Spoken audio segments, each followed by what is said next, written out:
हाय।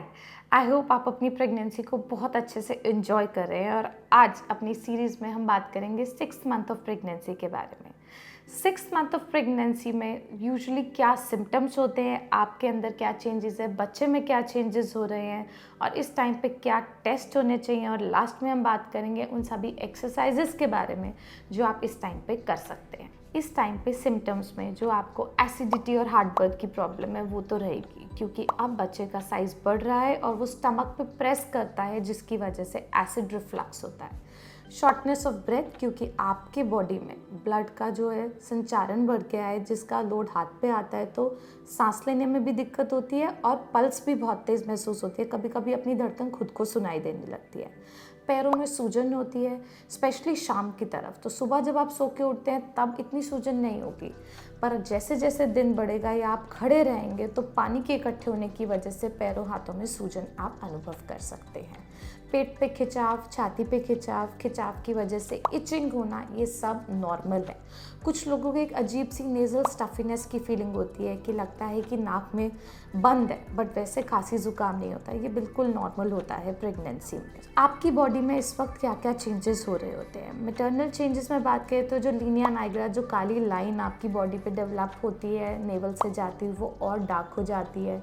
Areas की pigmentation बढ़ जाती है, अंडर आर्म्स की और नीचे वजाइना के आसपास के एरिया की। आपको एक पेल्विक हैवीनेस का अनुभव हो सकता है, क्योंकि आपकी बॉडी पे एक हार्मोन रिलीज़ होता है जिसको कहते हैं रिलैक्सिन।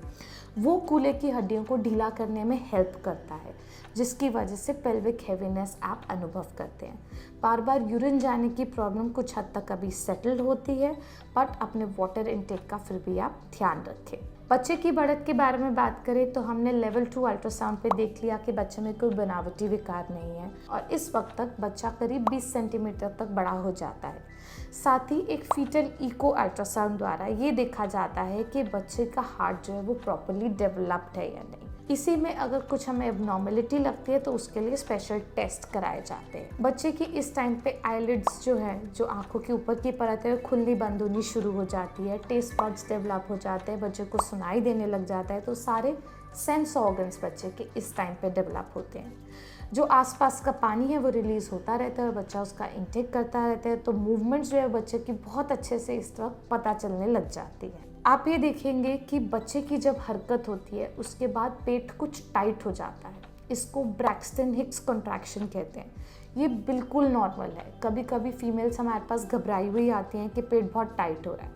अगर ये जो पेट टाइट हो रहा है ये दर्दों के साथ हो और ये टाइम के साथ बढ़ता रहे, ये बार बार हो, हर घंटे में हो, तो ये कंसर्न की बात है। बट अदरवाइज मूवमेंट्स के बाद पेट का थोड़ा टाइट होना, फिर उसके बाद रिलैक्स हो जाना बिल्कुल नॉर्मल है और यही आगे चल के लेबर पेन्स में कन्वर्ट होता है। टेस्ट की अगर बात करें तो आपका हीमोग्लोबिन हर 3 महीने में टेस्ट होना चाहिए। जीसीटी, ग्लूकोज पी के शुगर की जो टेस्टिंग है वो भी हर 3 महीने में होनी चाहिए। यूरिन रूटीन का टेस्ट, ये देखने के लिए कोई यूरिन इन्फेक्शन तो नहीं है, वो भी इस टाइम पे कराया जाता है। अब एक्सरसाइज और रूटीन क्या फॉलो करें। देखिए, क्योंकि इस टाइम पे पीडल इडिमा डेवलप हो रहा है, पैरों में सूजन हो रही है, आपको ये समझना है कि आपको ज़्यादा देर खड़ा नहीं रहना। आपको खड़ा होना है, रेस्ट करना है, और इसलिए दोपहर के टाइम भी कुछ रेस्ट का टाइम अपने लिए निकाल लीजिए। रात को सोने में मुश्किल हो सकती है तो कुछ पिलोस के अरेंजमेंट से आप एक स्पेसिफिक सोने की पोजीशन को अज्यूम करें और कोशिश कीजिए कि अपनी बाईं तरफ करवट ही लेके सोएं, क्योंकि ऐसे में बच्चे को ब्लड सप्लाई बहुत अच्छे से जाती है और बच्चे की ग्रोथ बेटर होती है। एक्सरसाइजेस में आप जॉगिंग कर सकते हैं, ब्रिस्क वॉकिंग कर सकते हैं, स्विमिंग कर सकते हैं, स्टेशनरी साइकिलिंग कर सकते हैं। पेट के बल होने वाली एक्सरसाइजेज ना करें, पर पेल्विक फ्लोर की स्ट्रेंथनिंग एक्सरसाइजेज भी कर सकते हैं। तो अंडर गाइडेंस आप स्क्वाटिंग भी कर सकते हैं, पिलाटेस भी कर सकते हैं।